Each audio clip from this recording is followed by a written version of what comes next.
Alright, this is my 265 gallon aquarium. When we got this aquarium, the back was painted black, and I set it in the sun to disinfect, which turned out to be a big mistake. The back glass heated unevenly and cracked into 100 pieces. So I had to take it apart, get new glass, put it back together. Those are my angelfish. They're never, ever, ever have enough to eat.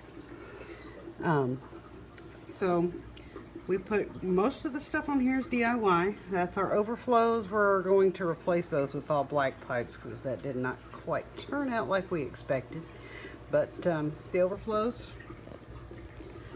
both overflows go down in the middle, down into the cabinet, into the sump.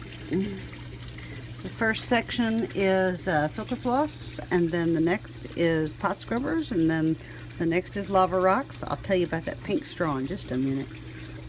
Then we've got heaters, my bubble trap with my peat moss, an algae scrubber that we built, and the light on this is not quite adequate. I've got another one on the way. We're going to be working on that. And then there's my return pump. Those manifolds are on a return line. It goes all the way down, and I've got plenty of ball valves on there so that if we need to add more equipment later, we can. The return lines are on the outside of each end of the tank. And then we have lock line on them, one going up and across the surface and another going down across the bottom. Got quite a few plants in here that I got from dustinsfishtanks.com. Even got some rare bulbitis, Tillanthera,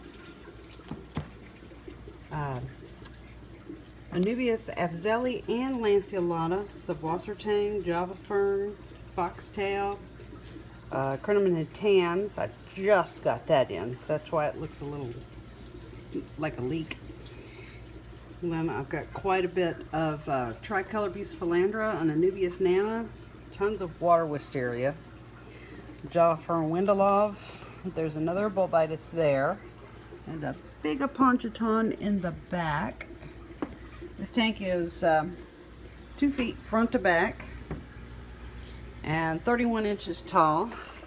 It's lit up here with 4 lights, 2 of which we made ourselves. The first one here on the right hand side is one that we made with recessed lights. There's 4 recessed can lights with 5 recessed can lights that we put in. Basically that's a rain gutter. We painted it black and turned it upside down. And then these are LGB IP65 LED strip lights. That's the remote control little module thing. Those are plugged in all the time. They're not on a timer. The white light is on a timer. And then these are the ones that we actually bought and paid for, and these are the Fluval Fresh and Planted. And as you see, our plants are very happy with every bit of it. And oh yes, the pink straw. Forgot to tell you about the pink straw. The pink straw comes out of the sump, which is in that side.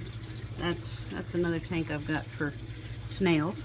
And then comes into this box right here. I made this box. This is an STC 1000 heater controller. A lot of people use them for home brewing and like incubators and that sort of thing, and you can use it to control a cooling fan as well as heaters.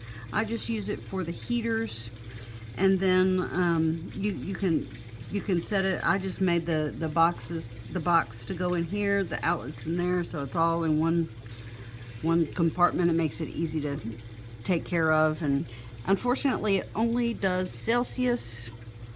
They have another one that does do Fahrenheit. I just put a conversion chart on my cabinet door and went with it. And that is my 265 gallon DIY aquarium. Yes, we built most of it, including the tank.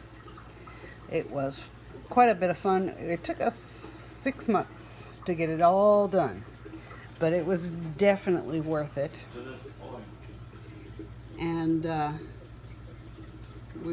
we're still not done, as you're never done on an aquarium. And then I have to show you who we made this tank for. Here he is right here under his favorite log. His name is Godzilla. He is 16 inches long. We think he's about 6, maybe 7 years old. And he is, this is his domain, and he is the king of the domain. And he was in a 95-gallon tank, which he ended up outgrowing that one quite a bit. And now he's in here, and he is very happy with this tank. He's not so sure about this camera, though. Well, let's see, back here you can see some of my tiger nerites. I've got another crinonatans in here, and you can see a ghost shrimp hanging on the back of my tank. If you have enough plants and enough, like you can see there's quite a bit of rocks here, there's quite a bit of driftwood piled up on the other end. That's where my shrimp tend to hang out. They will also hang out here in this center section with this rock pile and driftwood combination. Then this is the other one. There's another one of my tiger nerites. And the shrimp are quite happy. They're taking care of all the detritus that collects back there. And the angels leave them alone because they never see them. Which is unusual, I know. But I hope you've enjoyed all my ramblings about my tank. If you have any questions, post them down below, and I'll do an update video if anybody wants me to. And I hope this is adequate entry for the Cobalt contest. The only filter we have on this is the sump, like you saw. Yes. And it would be nice to have a canister filter as a backup. It would also be nice to have another heater for a backup heater. It would be nice to have whatever food you want, because, you know, angelfish never ever get enough to eat. So I hope that answers all your questions, enters the contest, and like I said, any questions, post them in the comments, and I will be glad to do an update video later and answer any questions.